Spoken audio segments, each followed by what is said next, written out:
नमस्कार दोस्तों, मेरा नाम रमन है और आज की इस वीडियो में हम लोग डिस्कस करने जा रहे हैं SBI cards and payment services limited के शेयर के बारे में। जैसा कि नाम से ही पता लगता है, SBI cards and payment services credit cards issue करती है और ये जो कंपनी है वो बेसिकली एक सेपरेट कंपनी है जो स्टेट बैंक ऑफ इंडिया है उससे एक डिफरेंट सेपरेट एंटिटी है। जैसे कि एचडीएफसी बैंक के अंडर ही एचडीएफसी बैंक का क्रेडिट कार्ड का बिजनेस भी आता है, आईसीआईसीआई बैंक के अंदर आईसीआईसीआई बैंक का क्रेडिट कार्ड का बिजनेस भी आता है। लेकिन स्टेट बैंक के अंदर जो एसबीआई है, स्टेट बैंक ऑफ इंडिया, उससे स्टेट बैंक ऑफ इंडिया का क्रेडिट कार्ड डिवीजन अलग है और ये एक ही ऐसी कंपनी है जो कि स्टॉक मार्केट में क्रेडिट कार्ड्स की कंपनी लिस्टेड है। तो अगर हम बात करें स्टॉक के प्राइस की, तो स्टॉक का प्राइस करंटली 762 पर है, जो कि आज की यानी कि 21 अप्रैल की क्लोजिंग का प्राइस है, 21 अप्रैल 2023 का।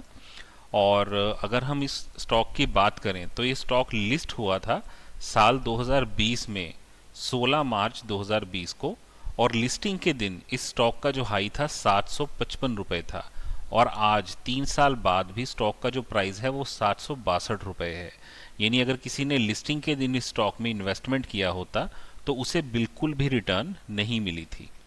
और क्योंकि उस समय जो था कोविड का लॉकडाउन अनाउंस हो गया था उसके कुछ ही दिनों के बाद, और ये स्टॉक ने उस वक्त 500 रुपये के आसपास का लो भी हिट किया था। तो एक बार कंपनी के फंडामेंटल्स पर हम नज़र डालते हैं। कंपनी का जो मार्केट कैप है वो 72,000 करोड़ का है, यानी कि ये एक लार्ज कैप कंपनी है। और इसका जो 52 वीक लो है वो 656 है, जो कि इसने 20 जून 2022 को हिट किया था, जिस दिन निफ्टी भी अपने लास्ट ईयर के लोएस्ट लेवल पर आ गया था उस दिन। और उसके बाद इस स्टॉक ने एक बार रिकवरी की थी और स्टॉक का प्राइस 1028 तक चला गया था, यानी 1029 तक चला गया था तकरीबन।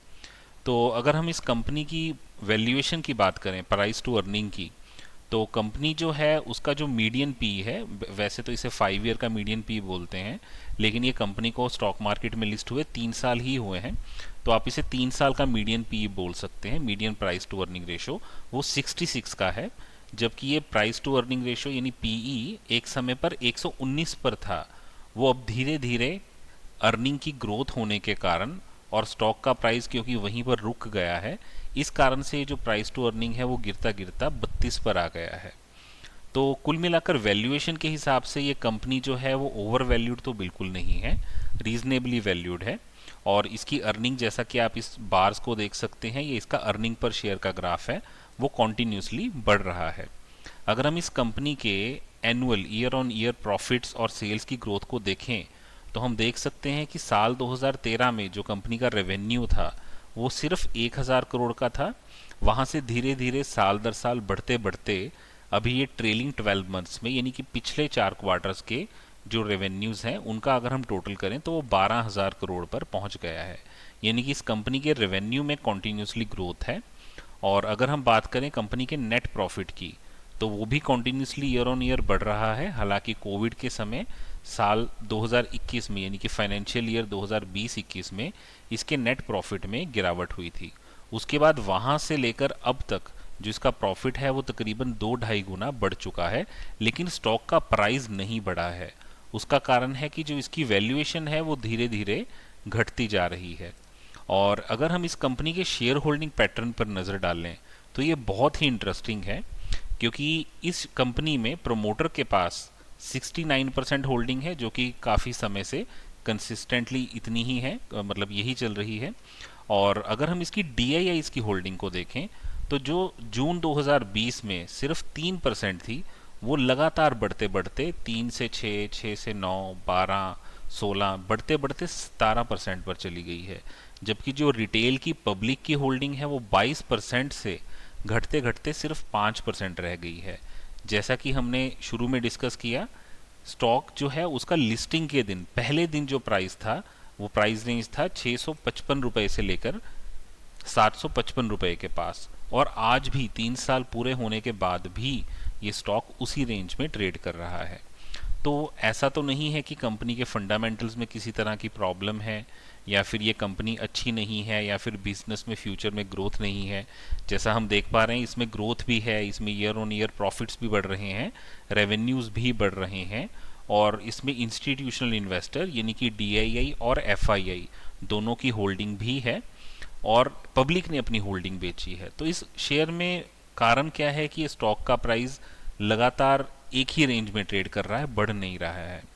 देखिए कहीं ना कहीं सिर्फ इसी शेयर की नहीं, अगर हम किसी भी और शेयर की बात करें, जैसे इसी सेक्टर में बजाज फाइनेंस है, मुथूट फाइनेंस है, या फिर श्री राम फाइनेंस है, ये सारे के सारे शेयर्स जो हैं ये बेसिकली पिछले 1-2 साल से ज़्यादा बढ़ ही नहीं रहे हैं। इनकी जो वैल्यूएशन है वो धीरे धीरे करेक्ट होकर कम हो गई है, क्योंकि इंडियन स्टॉक मार्केट में एफआईआई जो है वो पैसा नहीं लगा रहे हैं, जिस कारण से इन सभी शेयर्स के अंदर अच्छी बिजनेस ग्रोथ होने के बावजूद कॉन्टिन्यूसली जो है इनकी वैल्यूएशन गिर रही है। तो अगर आप एक लॉन्ग टर्म इन्वेस्टर हैं और आप ऐसा कोई स्टॉक ढूंढ रहे हैं जो कि एक फ्यूचरिस्टिक, या यूं कहें कि एक ऐसा बिजनेस है जो कि लंबे समय तक चलता रहेगा और जिसमें रिस्क भी कम है, ग्रोथ भी अच्छी है, तो आप इस शेयर के ऊपर फोकस कर सकते हैं। हालांकि होता क्या है ना कि जब 3 साल से एक स्टॉक ने बिल्कुल भी रिटर्न ना दिया हो या एक बहुत ही छोटी प्राइस रेंज में घूम रहा हो, अब यहाँ से अगर हम देखें जुलाई 2020 में इस स्टॉक का प्राइस 774 था, उसके बाद ये एक बार इसने 1100 रुपए के पास हाई लगाया था अक्टूबर 2021 में, जबकि स्टॉक मार्केट भी तकरीबन अपने लाइफ टाइम हाई पर थी उस समय। उसके बाद ये स्टॉक कॉन्टिन्यूसली एक छोटी सी रेंज में ही ट्रेड कर रहा है और काफ़ी समय से कंसोलिडेट कर रहा है। तो जो इस तरह से स्टॉक काम करता है उसमें अक्सर रिटेल इन्वेस्टर जो है वो घबरा जाता है और वो उस स्टॉक में अपनी होल्डिंग को बेच देता है। लेकिन आप ये देखिए कि डीआईआईज ने इस स्टॉक में अपनी होल्डिंग को कॉन्टिन्यूसली बढ़ाया है, क्योंकि उन्हें मालूम है कि ये स्टॉक जो है, ये बिजनेस जो है कहीं जाने वाला नहीं है, और आगे जाकर इस कंपनी की जो वैल्यूएशन है, पीई जो है, वो धीरे धीरे जैसे जैसे कंपनी अपने प्रॉफिट्स को इंक्रीज करेगी तो इसके पीई में धीरे धीरे एक्सपेंशन होगा। अब आप ये समझिए कि अगर मान लीजिए अगले कुछ क्वार्टर्स तक कॉन्टिन्यूसली कंपनी अच्छे रिजल्ट्स दे पाती है, तो होगा क्या कि कंपनी की वैल्यूएशन जो कि ऑलरेडी 32 पर है, ये धीरे धीरे ईपीएस के बढ़ने से धीरे धीरे बढ़नी शुरू होगी। और अगर ये मीडियन पी 66 को अगर हम ना भी देखें, मान लीजिए 50 तक भी आ जाती है, तो 32 के पी से 50 तक आने में ऑलरेडी ये स्टॉक का प्राइस तकरीबन 50 से 60% तक बढ़ने की क्षमता रखता है। लेकिन क्योंकि ये स्टॉक का प्राइस 3 साल से बढ़ा नहीं है, इसीलिए रिटेल इन्वेस्टर इसको खरीदने में इंटरेस्टेड ही नहीं है। तो मेरे पास ये स्टॉक ऑलरेडी है, मैंने कुछ क्वांटिटी इस स्टॉक में तकरीबन 900 के लेवल पर खरीदी थी। उसके बाद कुछ क्वांटिटी यहाँ पे इसका एक सपोर्ट बना था 710-15 रुपए का, वहाँ पर खरीदी थी। जब ये स्टॉक का प्राइस लास्ट ईयर ये 650 रुपए के अराउंड 656 रुपए के पास आया था, उस समय 20 जून के दिन या उस समय स्टॉक मार्केट निफ्टी जो है कॉन्टिन्यूसली नीचे फॉल हो रहा था। निफ्टी का जो लेवल है, निफ्टी का जो प्राइस है, तो इस कारण से उस समय मैं इसमें खरीदना मिस कर गया। लेकिन अगर ये स्टॉक मुझे दोबारा इसी रेंज में 650-60 में आएगा तो मैं डेफिनेटली थोड़ी सी बाइंग उसमें और करने के बारे में विचार करूंगा। हालांकि मुझे ऐसा लगता नहीं है कि अनलेस कि निफ्टी में दोबारा से बहुत बड़ा फॉल हो तो ये स्टॉक का प्राइस मुझे नहीं लगता कि दोबारा यहाँ पर आएगा, पर अगर यहाँ तक आएगा तो मैं इसे ज़रूर खरीदूंगा। अगर आपके पास इस स्टॉक में बिल्कुल भी होल्डिंग नहीं है तो इन्वेस्टमेंट करने के लिए करंट लेवल भी बुरा नहीं है, बहुत अच्छा लेवल है।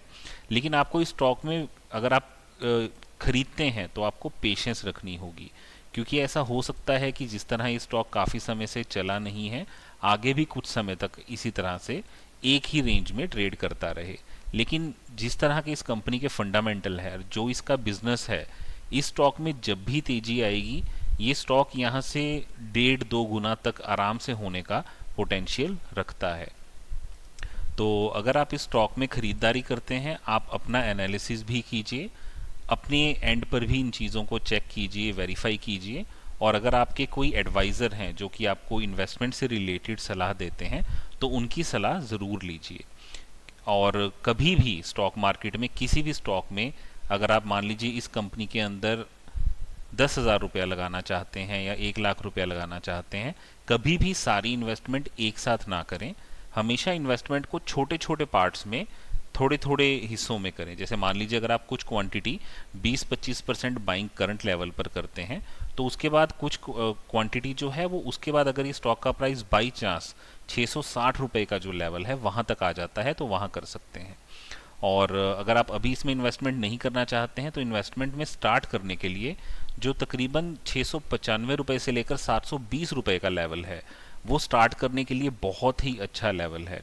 और इस कंपनी के जो रिजल्ट्स हैं फाइनेंशियल ईयर 2022-23 के फोर्थ क्वार्टर के, वो 28 अप्रैल को आने वाले हैं। अगर आप चाहें तो 28 अप्रैल को रिजल्ट्स आने की वेट भी कर सकते हैं, और रिजल्ट अगर अच्छे हुए तो होपफुली इस स्टॉक के अंदर तेजी आ सकती है और उस वक्त आप बाइंग के बारे में सोच सकते हैं। उम्मीद करता हूँ आपको वीडियो में दी गई जानकारी अच्छी लगी होगी।